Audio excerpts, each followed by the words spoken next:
ಇವತ್ತು ನಾನು ಅನ್ಬಾಕ್ಸ್ ಮಾಡ್ತಾ ಇದ್ದೀನಿ ಎಲ್ಗಾಟ್ ಅವ್ರದ್ದು ಗೇಮ್ ಕ್ಯಾಪ್ಚರ್ ನಿಯೋ. ಸೊ ನನ್ನ ಹತ್ರ HD60S ಇತ್ತು. ಸೊ ಇವಾಗ ಈ 4Kಯಲ್ಲಿ ಗೇಮ್ ಪ್ಲೇ ಎಂಜಾಯ್ ಮಾಡಬೇಕಂದ್ರೆ, ನೀವು ಏನಾದರೂ ಕ್ಯಾಪ್ಚರ್ ಮಾಡಬೇಕಂದ್ರೆ PS5ಇಂದ ಸೊ ಇದು ಒಂದು ಒಳ್ಳೆ ಡಿವೈಸ್. ನಿಮ್ಮ ಹತ್ರ 4K TV ಇತ್ತಂದರೆ ಸೊ ಇದು 4K ಫಾಸ್ಟ್ ಥ್ರೂ ಮಾಡುತ್ತೆ. ಅದು HD60S ಬಂದು ಬರೀ 1080p. ಸೊ ಇದು 4K ಫಾಸ್ಟ್ ಥ್ರೂ ಮತ್ತು ರೆಕಾರ್ಡ್ ಬಂದು 1080pಯಲ್ಲಿ ಮಾಡುತ್ತೆ. ಸೊ ಬನ್ನಿ, ಇದು ಯಾವ ಥರ ಇದೆ ಡಿವೈಸು ಅನ್ಬಾಕ್ಸ್ ಮಾಡಿ ಬೇಗ ತೋರಿಸ್ತೀನಿ ಯಾವ ಥರ ಇದೆ, ಏನೇನು ಬರುತ್ತೆ ಒಳಗಡೆ ಅಂತ.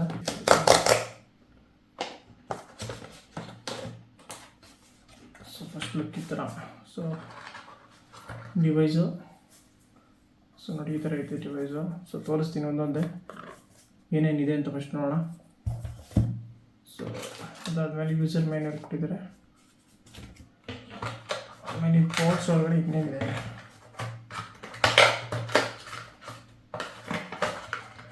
ಸೊ ಈ ಬಾಕ್ಸಲ್ಲಿ USB-A Type-C ಒಂದು ಕೇಬಲ್ ಕೊಟ್ಟಿದ್ದಾರೆ. ಸೊ ಆ್ಯಕ್ಚುಲಿ ಇಷ್ಟೆಲ್ಲ ಆದಮೇಲೆ ಖಾಲಿ ಮತ್ತು ಇನ್ನೇನಿಲ್ಲ, ಎರಡೇ ಐಟಮು. ಸೊ ಬಾಕ್ಸ್ ಮೇಲೆ ಇಲ್ಲೇ ಕೊಟ್ಟಿದ್ದಾರೆ ಏನೇನು ಬರುತ್ತೆ, 2 ಐಟಮ್ ಇದೆ. ಸೊ ಅದರಲ್ಲಿ ಒಂದು USB-A to C ಕೇಬಲು ಮತ್ತು ಇದು ನಮಗೆ Elgato capture Neo. Actually HD60S so HDMI cable ಬರ್ತಿತ್ತು, ಇದರಲ್ಲಿ HDMI ಕೇಬಲ್ ಇಲ್ಲ.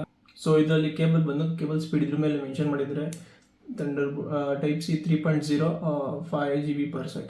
ಸೊ ಇದರಲ್ಲಿ ಟ್ರಾನ್ಸ್ಫರ್ ಸ್ಪೀಡ್ ಇದ್ರ ಮೇಲೆ ಮೆನ್ಷನ್ ಆಗಿದೆ. ಸೊ ಇದೊಂಥರ ಹೊಸ ಥರ ಡಿವೈಸ್, ನೋಡೋಣ ಯಾವ ಥರ ವರ್ಕ್ ಆಗುತ್ತೆ. ಮಿಸ್ ಆಗಿತ್ತು ಈಗ. ಸೊ ಆ್ಯಕ್ಚುಯಲ್ ಡಿವೈಸ್ ನೋಡಿ, ಇದು game capture neo. So white ಕಲರಲ್ಲಿ ಚಿಕ್ಕದಾಗಿ ಕೊಟ್ಟಿದ್ದಾರೆ. ಸೊ ಡಿವೈಸ್ ಸ್ವಲ್ಪ ಚಿಕ್ಕದಾಗಿದೆ.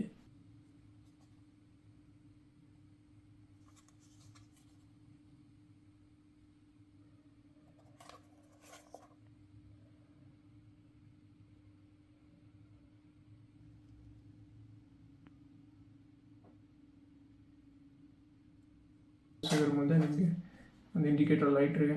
ಅದು ಬಿಟ್ಟರೆ ನಿಮ್ಗೆ ಇಲ್ಲಿ ಬ್ಯಾಕ್ ಸೈಡಲ್ಲಿ HDMI 1 ಇನ್ HDMI 2 ಔಟು. ಅದು ಬಿಟ್ಟರೆ ಸೆಂಟ್ರಲ್ USB Type-C ಪೋರ್ಟ್ ಬರುತ್ತೆ. ಸೊ ಇಷ್ಟು ಪೋರ್ಟ್ ಇದ್ದಾವೆ, 3 ಪೋರ್ಟ್ ಬರುತ್ತೆ. ಅದು 2 HDMI, ಒಂದು Type-Cದು.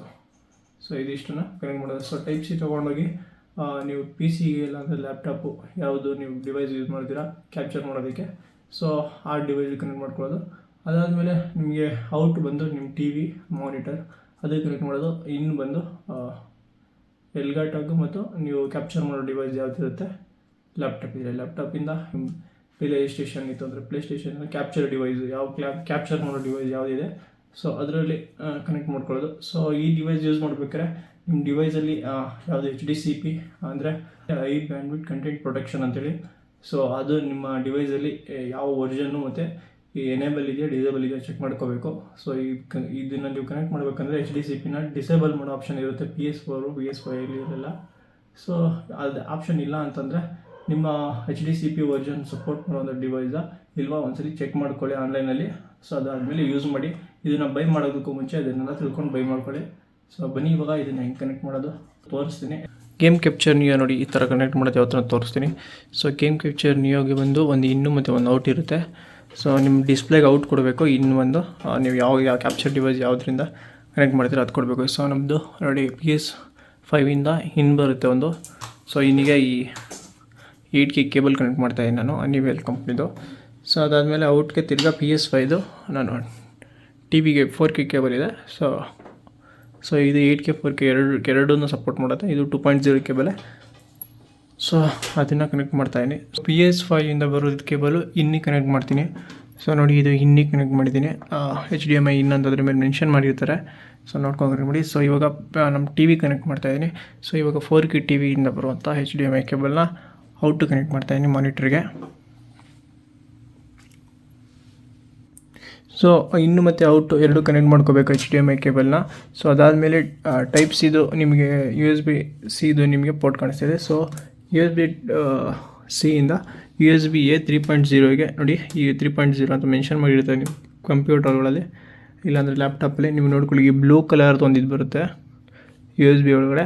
ಸೊ ಈ ಬ್ಲೂ ಕಲರು 3.0 ಅಂತ ಆಲ್ಮೋಸ್ಟ್ ಎಲ್ಲದರಲ್ಲೂ ಒಂದ್ಸಲಿ ಚೆಕ್ ಮಾಡಿಕೊಂಡು 3.0 ಕನೆಕ್ಟ್ ಮಾಡಬೇಕು ನೀವು. ಸೊ ಇವಾಗ ಈ ಕೇಬಲ್ನ ಕನೆಕ್ಟ್ ಮಾಡ್ತೀನಿ. ಸೊ ಇವಾಗ 3 ಕನೆಕ್ಟ್ ಮಾಡೀನಿ. ಸೊ ನೋಡಿ ಗ್ಲೋ ಆಗ್ತಾಯಿದೆ. ಕನೆಕ್ಟ್ ಮಾಡಿದಾಗ ನಿಮ್ಮ ಪವರ್ ತೊಗೊಂಡ್ರೆ ಅದು ಗ್ಲೋ ಆಗುತ್ತೆ. ಸೊ ಇವಾಗ ಇನ್ನೊಂದ್ಸಲಿ ಹೇಳ್ತೀನಿ ನೋಡಿ, ನಮ್ಮ PS5ಇಂದ ಬರೋದು HDMI ಇನ್ನಿಗೆ. ಸೊ ನಾವು ಮಾನಿಟ್ರ್ ಯಾವುದು ನೋಡ್ತೀವಿ ವಿಷುವಲ್ಲು. ಸೊ HDMI ನಿಮಗೆ 4K TV ಇತ್ತಂದರೆ 4K TV, 8K TV ಇತ್ತಂದರೆ 8K TV ಅದಕ್ಕೆ ಕನೆಕ್ಟ್ ಮಾಡ್ಕೊಳ್ಳಿ. ಸೊ 4K ಪಾಸ್ ಥ್ರೂ ಅಷ್ಟೇ ಮಾಡೋದು Neo capture. Game capture Neo 4K ಅಷ್ಟೇ ಪಾಸ್ ಥ್ರೂ ಕೊಡೋದು ಹೇಳಿದ್ದೀನಿ ಇವಾಗಲೇ. ಅದು 60 FPS ಅಷ್ಟೇ. ಅದು ನಿಮ್ಗೆ ಏನಾರು ರೆಕಾರ್ಡ್ ಮಾಡ್ತೀರಾ ಅಂತಂದರೆ 1080p ರೆಕಾರ್ಡ್ ಮಾಡುತ್ತಷ್ಟೇ, ಅಷ್ಟೇ ಕೇಪಬಲ್ ಅದು. ಅದಾದಮೇಲೆ ಇದಕ್ಕೂ ಅಪ್ಗ್ರೇಡ್ ವರ್ಷನ್ಗಳಿದ್ದಾವೆ, ಅದನ್ನು ಟ್ರೈ ಮಾಡಬೇಕು ನೀವು. ಬೇರೆ ರೆಕಾರ್ಡಿಂಗ್ ಆಪ್ಷನ್ ಸ್ವಲ್ಪ ಹೈಯರ್ ರೆಸೊಲ್ಯೂಷನಲ್ಲಿ ಬೇಕು, ಫ್ರೇಮ್ ರೇಟ್ ಹೈಯರ್ ರೆಸೊಲ್ಯೂಷನಲ್ಲಿ ಬೇಕು ಅಂತಂದರೆ ಅಪ್ಗ್ರೇಡ್ ವರ್ಷನ್ ಕ್ಯಾಪ್ಚರ್ ಕಾರ್ಡ್ಗಳನ್ನ ಟ್ರೈ ಮಾಡಿ. ಸೊ ನನ್ನ ಹತ್ರ ಆಲ್ರೆಡಿ ಸೊ ನೋಡಿ HD60S ಇದೆ. ಸೊ HD60S ಬಂದು 1080p ರೆಕಾರ್ಡ್ ಮಾಡುತ್ತೆ, ಪಾಸ್ ಥ್ರೂ ಅಷ್ಟೇ 1080pನೇ 60 FPS ಪಾಸ್ ಥ್ರೂ ಕೂಡ ಕೊಡೋದು. ಇವಾಗ ಆನ್ ಮಾಡಿ ತೋರಿಸ್ತೀನಿ. ಇದ್ರದ್ದೊಂದು ಸಾಫ್ಟ್ವೇರ್ ಇದೆ, ಸಾಫ್ಟ್ವೇರ್ನ ಇನ್ಸ್ಟಾಲ್ ಮಾಡ್ಕೋಬೇಕು ನೀವು. ಆ ಸಾಫ್ಟ್ವೇರ್ ಇನ್ಸ್ಟಾಲ್ ಮಾಡ್ಕೊಂಡು ಯಾವ ಥರ ಎಲ್ಲ ತೋರಿಸ್ತೀನಿ. ಗೇಮ್ ಕ್ಯಾಪ್ಚರ್ ನೀವು ತೊಗೊಂಡಾಗ ಕನೆಕ್ಟ್ ಮಾಡಬೇಕಾದ್ರೆ ಹುಷಾರು. ಸೊ HDCP ಅಂತ ಆಪ್ಷನ್ ಇರುತ್ತೆ. ಸೊ HDCPನ ಎನೇಬಲ್ ಎಲ್ಲ ಡಿಸೇಬಲ್ ಇರುತ್ತೆ, ಚೆಕ್ ಮಾಡ್ಕೊಳ್ಳಿ ನಿಮ್ಮ ಡಿವೈಸಲ್ಲಿ. ಸೊ ನ್ಯೂ ಡಿವೈಸ್ಗಳಲ್ಲಿ ಎನೇಬಲ್ ಇರುತ್ತೆ. ಸೊ ಪ್ಲೇಸ್ಟೇಷನ್ ಆಗ್ಬೋದು, ಬೇರೆ ಡಿವೈಸ್ಗಳಲ್ಲಿ HDCP ಎನೇಬಲ್ ಇತ್ತು ಅಂದರೆ ಡಿಸೇಬಲ್ ಮಾಡ್ಕೊಂಡು ಕನೆಕ್ಟ್ ಮಾಡಿಕೊಂಡ್ರೆ ನಿಮಗೆ ಈ ಪ್ರೋಗ್ರಾಮ್ನಲ್ಲಿ ನೀವು ರೆಕಾರ್ಡ್ ಮಾಡೋ ಆಪ್ಷನ್ಸ್ ಬರುತ್ತೆ. ಸೊ HDCP ಡಿಸೇಬಲ್ ಮಾಡಿಕೊಂಡು ನೀವು ನಿಯೋನ ಕನೆಕ್ಟ್ ಮಾಡ್ಕೊಳ್ಳಿ. ಸೊ ಆ್ಯಕ್ಚುಯಲ್ 4K ನಮಗೆ ಔಟ್ಪುಟ್ ಕೊಡ್ತಾ ಇದೆ ಇದು 4K TV ಆಗಿರೋದ್ರಿಂದ.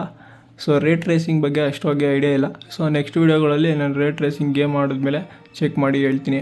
ಸೊ ಅದಾದಮೇಲೆ ನೀವು ಗೂಗಲ್ ಬರಬೇಕಾಗುತ್ತೆ. ಗೂಗಲ್ಗೆ ಬಂದು ನಿಮಗೆ ಎಲ್ಗಾಟ್ ಅಂತ ಸರ್ಚ್ ಮಾಡಿ. ಸೊ ಯಾವ್ದಾದ್ರು ಬ್ರೌಸರಲ್ಲಿ ಬಂದು ನೀವು ಎಲ್ಗಾಟ್ ಅಂತ ಸರ್ಚ್ ಮಾಡಿದ್ರೆ ನಿಮಗೆ ಎಲ್ಗಾಟದ ವೆಬ್ಸೈಟ್ ಓಪನ್ ಆಗುತ್ತೆ. ಅದರಲ್ಲಿ ಡೌನ್ಲೋಡ್ಸ್ ಅಂತ ಇರುತ್ತೆ ನೋಡಿ, ಡೌನ್ಲೋಡ್ಸ್ಗೆ ಹೋಗಿ. ಡೌನ್ಲೋಡ್ಸಲ್ಲಿ ನಿಮಗೆ ಇದ್ರದ್ದು ಸಾಫ್ಟ್ವೇರ್ ಸಿಗುತ್ತೆ ಕ್ಯಾಪ್ಚರ್ ನಿಯೋದು. ಸೊ ಡೌನ್ಲೋಡ್ಸ್ ಆಪ್ಷನ್ ಬರುತ್ತೆ, ಅದ್ರ ಮೇಲೆ ಕ್ಲಿಕ್ ಮಾಡಿ. ಸೊ ಈ ಕೆಳಗಡೆ ಬಂದರೆ ನಿಮಗೆ ನೀವು ಯೂಸ್ ಮಾಡ್ತಿರೋ ಡಿವೈಸ್ಗಳಿಗೆ ಬೇಕಾಗಿರೋಂಥ ಎಲ್ಲ ಸಾಫ್ಟ್ವೇರ್ಸ್ ಇದರಲ್ಲಿದೆ, ಎಲ್ಗಾಟದು.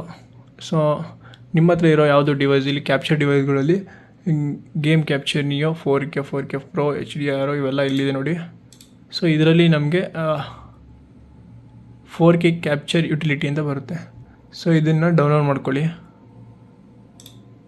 ಓಕೆನಾ. ಇದನ್ನು ನಿಮ್ಮ ಜಿಮೇಲು ಅಡ್ರೆಸ್ ಫೋನ್ ನಂಬರ್ ಎಲ್ಲ ಕೊಟ್ಟು ರಿಜಿಸ್ಟರ್ ಆಗಿ ನೀವು ಸೈನ್ ಇನ್ ಆಗಿ ಡೌನ್ಲೋಡ್ ಮಾಡ್ಕೊಳ್ಳಿ. ಅದಾದಮೇಲೆ ನಿಮಗೆ ಇದನ್ನು ನೀವು ಡೌನ್ಲೋಡ್ ಮಾಡಿ ಇನ್ಸ್ಟಾಲ್ ಮಾಡ್ಕೊಂಡ್ಮೇಲೆ ಈ ಥರ ಬರುತ್ತೆ ಇದ್ರದ್ದು ವಿಂಡೋ. ಸೊ ಇದನ್ನು ಇನ್ಸ್ಟಾಲ್ ಮಾಡೋದೆಲ್ಲ ನಿಮಗೆ ಇದ್ರದ್ದು ವೆಬ್ಸೈಟಲ್ಲಿ ಸಿಗ್ತವೆ. ಒಂದು ಅಪ್ಲಿಕೇಶನ್ ಯಾವ ಥರ ಇನ್ಸ್ಟಾಲ್ ಮಾಡಬೇಕು ಅದೇ ಥರ ಜಸ್ಟು ಈ ಡೌನ್ಲೋಡ್ ಮಾಡ್ಕೊಂಡು ಜಸ್ಟ್ ಅದ್ರ ಮೇಲೆ ಡಬಲ್ ಕ್ಲಿಕ್ ಮಾಡಿದ್ರೆ ಇನ್ಸ್ಟಾಲೇಷನ್ ಕೊಡ್ತದೆ. ನೆಕ್ಸ್ಟ್ ಅಂತ ಕೊಟ್ಟರೆ ನಿಮಗೆ ಇನ್ಸ್ಟಾಲೇಷನ್ ಕಂಪ್ಲೀಟ್ ಆದಮೇಲೆ ಈ ಥರ ಬರುತ್ತೆ. ಸೊ ಇದನ್ನು ಓಪನ್ ಮಾಡ್ಕೊಂಡ್ಮೇಲೆ ನಿಮಗೆ ಆ್ಯಕ್ಚುಲಿ ಡಿಸ್ಪ್ಲೇ ಸೈಜು ಎಲ್ಲ ಕೇಳ್ತಾ ಹೋಗುತ್ತೆ. ಸೊ ಇದನ್ನೆಲ್ಲನೂ ಇದು ಮಾಡ್ಕೊಳ್ಳಿ. ಸೊ ಈ ಡಿಸ್ಪ್ಲೇ ಸೈಜೆಲ್ಲ ನೀವು ಸೆಟಪ್ ಮಾಡ್ಕೋಬೇಕು, ಎಷ್ಟು ಬೇಕು, ಎಷ್ಟು ಸ್ಮಾಲರ್ ಸೈಜು, ಬಿಗರ್ ಸೈಜು, ನೀವು ರೆಕಾರ್ಡಿಂಗ್ ಸೈಜು ಎಷ್ಟು ಬೇಕು ಅಂತ ಇದರಲ್ಲೆಲ್ಲ ಚೆಕ್ ಮಾಡ್ಕೊಳ್ಳಿ. ನಿಮ್ಮ ಮಾನಿಟರ್ ಮೇಲ್ಗಡೆ ನೋಡಿಕೊಂಡು ಇಲ್ಲಿ ಸೆಟ್ ಮಾಡ್ಕೊಳ್ಳಿ. ಸೊ ನೋಡಿ ಈ ಥರ ಆದಮೇಲೆ ನಿಮಗೆ ಈ ಥರ ವಿಂಡೋ ಓಪನ್ ಆಗುತ್ತೆ. ಸೊ ನಿಮ್ಮದು ಡಿಸ್ಪ್ಲೇ ಬರ್ತಾ ಇರುತ್ತೆ. ಸೊ ಇದ್ರ ಮೇಲ್ಗಡೆ ಇಲ್ಲಿ ನೋಡಿ, ಇಲ್ಲಿ ನೋಡಿ ಸೋರ್ಸ್ ಬಂದು ನಮಗೆ ಇಲ್ಲಿ ಕೊಡ್ತಾ ಇದೆ 59 FPS HDR ಸಪೋರ್ಟ್ ಮಾಡ್ತಾ ಇದೆ. HDR 10+ ಅಂತ ಬರ್ತಾ ಇಲ್ಲ, ಇಲ್ಲಿ ಬರೀ HDR ಸಪೋರ್ಟ್ ಅಷ್ಟೇ ಬರ್ತಾ ಇದೆ. ಸೊ ಬರೀ HDR ಸಪೋರ್ಟ್ ಮಾಡ್ತಿದ್ದು, HDR 10+ ಹೈಯರ್ ರೆಸೊಲ್ಯೂಷನ್ ಇನ್ನೂ ಸಪೋರ್ಟ್ ಮಾಡಲ್ಲ ಇದು. ಸೊ HDR ಅಷ್ಟೇ ಸಪೋರ್ಟ್ ಮಾಡೋದು. HDR 10+ higher resolution T V ನಮ್ಮದು. ಸೊ ಇದು ನಮ್ಮ PS5 ಅಷ್ಟೇ HDR 10+ ಸಪೋರ್ಟ್ ಮಾಡುತ್ತೆ. ಬಟ್ ಅದ್ರ ಪಾಸ್ ಥ್ರೂ ಮಾಡ್ತಾ ಇರೋದು HDR ಅಷ್ಟೇ ಇದು. ಸೊ ಇಲ್ಲಿ ನೋಡಿ ಒಂದೇ FPS ಕಡಿಮೆ ಬರ್ತೈತೆ, ಒಂದು ಫ್ರೇಮು ಕಡಿಮೆ ಇದೆ, 59 FPS ಇದೆ. ಸೊ ಅದಾದಮೇಲೆ ಇಲ್ಲಿ ಸೆಟ್ಟಿಂಗ್ ಆಪ್ಷನ್ ಬರುತ್ತೆ. ನೀವು ರೆಕಾರ್ಡ್ ಮಾಡ್ತೀರಾ ಅಂತಂದರೆ ಸೊ ಇಲ್ಲಿ ನೀವು ರೆಕಾರ್ಡಿಂಗ್ ಆಪ್ಷನಲ್ಲಿ ಇಲ್ಲಿ ನೋಡಿ, ಇಲ್ಲಿ ಫಾರ್ಮೇಟ್ ಬಂದು ಇದು ರೆಕಾರ್ಡ್ ಮಾಡೋದು ಫಾರ್ಮೇಟ್ ಬಂದು 1080pದು 1080pನೇ ರೆಕಾರ್ಡ್ ಮಾಡುತ್ತೆ. ಸೊ ಅದು ಆ್ಯಕ್ಚುಲಿ ನೀವು 1080p ಇಟ್ಕೊಂಡ್ರೆ ಒಳ್ಳೆಯದು. 60 FPS ರೆಕಾರ್ಡ್ ಮಾಡೋದಕ್ಕೆ ಆಪ್ಷನ್ ಇರೋದು ಈ ಡಿವೈಸಲ್ಲಿ. ಸೊ ಅದಾದ ಇಲ್ಲ ಅಂತಂದರೆ ಹ್ಯಾಂಗ್ ಆಗ್ಬೋದು, ಇಲ್ಲ ಬೇರೆ ಏನಾದರೂ ಇಶ್ಯೂ ಬರ್ಬೋದು. ಸೊ ಆ್ಯಕ್ಚುಲಿ ಪಿಕ್ಚರು ನೀವು ಇಲ್ಲೆಲ್ಲನೂ ವೈಬ್ರೆಂಟ್ ಕಲರು, ಸ್ಯಾಚುರೇಷನ್ ಕಲರ್ ಎಲ್ಲ ಚೇಂಜ್ ಮಾಡ್ಕೋಬೋದು. ಸೊ ಆ ಥರ ನಿಮಗೆ ಔಟ್ಪುಟ್ಟಲ್ಲಿ ಅದೇ ಥರ ಬರುತ್ತೆ. ಅದಾದಮೇಲೆ ನಿಮಗೆ ಇನ್ಪುಟ್ ಏನಿದೆ ಅದು ಇಲ್ಲಿ ಡಿಸ್ಪ್ಲೇ ಮಾಡ್ತಾ ಇರುತ್ತೆ. ಅದಾದಮೇಲೆ ಬೈಪಾಸು ಯಾವ ಥರ ಇದೆ ಇದನ್ನೇ ನೀವು ಬೇಕಾಗಿದ್ದು ಸೆಲೆಕ್ಟ್ ಮಾಡ್ಕೊಳ್ಳಿ ಇವೆಲ್ಲ. ಸೊ ಆ್ಯಕ್ಚುಲಿ ಜನರಲ್ಲಾಗಿ ಈ ಥರ ಇರುತ್ತೆ. ಸೊ ಈ ಥರ ಇರುತ್ತೆ, ಓಕೆನಾ. ಸೊ ನೀವೇನಾದ್ರು ರೆಕಾರ್ಡ್ ಮಾಡಬೇಕು ಅಂತಂದರೆ ಇಲ್ಲೊಂದು ರೆಡ್ ಕಲರ್ ಮಾರ್ಕ್ ಇದೆಯಲ್ಲ, ಸೊ ರೆಡ್ ಕಲರ್ ಬಟನ್ ಮೇಲೆ ಕ್ಲಿಕ್ ಮಾಡಿದ್ರೆ ಸ್ಟಾಪು ಮತ್ತು ರೆಕಾರ್ಡ್ ಸ್ಟಾರ್ಟ್. ಸೊ ಇದೆ 2 ಆಪ್ಷನ್ ಇದೆ. ಅದಾದಮೇಲೆ ನೀವು ಲೈಬ್ರರಿ, ಸೊ ಇಲ್ಲಿ ನೀವು ಆಪ್ಷನ್ಸ್ ಬರ್ತವೆ. ನಿಮಗೆ ಬೇಕಾಗಿದ್ದನ್ನು ಗೇಮ್ಗಳನ್ನ ಸೆಲೆಕ್ಟ್ ಮಾಡಿಕೊಂಡು ಫೋಲ್ಡರ್ ವೈಸ್ ಮಾಡಿಕೊಂಡು ನಿಮಗೆ, ಸೊ ಇಲ್ಲಿ ನಿಮಗೆ ಆಪ್ಷನ್ಸ್ ಬರ್ತವೆ ಫೋಲ್ಡರ್ ವೈಸು. ಗೇಮ್ಸ್ನ ನೀವು ಸೆಲೆಕ್ಟ್ ಮಾಡಿಕೊಂಡು ಯಾವ ಗೇಮ್ಸು ನೇಮು ಎಲ್ಲ ಕೊಟ್ಕೊಂಡು ನೀವು ರೆಕಾರ್ಡ್ ಮಾಡ್ಕೊಬೋದು. ಡ್ಯೂರೇಷನ್ನು ಎಲ್ಲ ಇಲ್ಲಿ ಇರುತ್ತೆ. ಸೊ ಆ್ಯಕ್ಚುಲಿ ನೀವು ಇಲ್ಲೇ ಎಡಿಟು ಕೂಡ ಮಾಡ್ಬೋದು. ಸೊ ಅದೆಲ್ಲ ನೆಕ್ಸ್ಟ್ ವೀಡಿಯೋಗಳಲ್ಲಿ ತೋರಿಸ್ತೀನಿ. ಇದಿಷ್ಟು ಗೇಮ್ ಕ್ಯಾಪ್ಚರ್ ನಿಯೋದು ಯಾವ ಥರ ಸೆಟಪ್ ಮಾಡ್ಕೊಳ್ಳೋದು ಅಂತ. ಸೊ ಅದಾದಮೇಲೆ ನೀವು ಇಲ್ಲೇ ಕೂಡ ಆಡ್ಬೋದು. ನೀವು ಬೇರೆ ಥರ ನಿಮ್ಮದು ಚಿಕ್ಕ ಮಾನಿಟರ್ ಅಷ್ಟೇ ಇದೆ. ಸೊ ಟಿ ವಿಗೆ ಕನೆಕ್ಟ್ ಮಾಡಿಲ್ಲ, ಸೊ ಮಾನಿಟರ್ಗೆ ಕನೆಕ್ಟ್ ಮಾಡ್ಕೊಂಡಿದ್ದೀವಿ ಅಂತಂದರೆ ಮಾನಿಟರ್ ಔಟ್ ಕನೆಕ್ಟ್ ಮಾಡದೆ ಹೋದರೂ ನಡೆಯುತ್ತೆ. ನೀವು ಡೈರೆಕ್ಟಾಗಿ ಇನ್ ಮಾತ್ರ ಕನೆಕ್ಟ್ ಮಾಡಿಕೊಂಡು ಟೈಪ್ ಸಿಟ್ಟು USB 3ಗೆ ಹಾಕ್ಕೊಂಡು ಮಾನಿಟರ್ ಒಂದೇ ಸಿಂಗಲ್ ಮಾನಿಟರಲ್ಲೇ ಗೇಮು ಆಡ್ಬೋದು, ಇಲ್ಲೇ ರೆಕಾರ್ಡ್ ಮಾಡ್ಕೋಬೋದು. ಸೊ ಇದಿಷ್ಟು ಆಪ್ಷನ್ಸ್ ಇದೆ. ಸೊ ವಿಡಿಯೋ ಇಷ್ಟ ಆದರೆ ವಿಡಿಯೋನ ಲೈಕ್ ಮಾಡಿ, ಶೇರ್ ಮಾಡಿ, ಯೂಟ್ಯೂಬ್ ಚಾನಲ್ ಸಬ್ಸ್ಕ್ರೈಬ್ ಮಾಡ್ಕೊಂಡಿದ್ರೆ ಸಬ್ಸ್ಕ್ರೈಬ್ ಮಾಡ್ಕೊಳ್ಳಿ. ಇನ್ನು ಮುಂದಿನ ವೀಡಿಯೋದಲ್ಲಿ ಬೇರೆ ಅಪ್ಡೇಟ್ ಬೇಕಂದರೆ ಹಾಕ್ತೀನಿ, ಕಮೆಂಟ್ ಮಾಡಿ ತಿಳಿಸಿ ಯಾವ್ದು ಬೇಕು ಅಂತ. ಸಿಗೋಣ, ಬಾಯ್ ಬಾಯ್.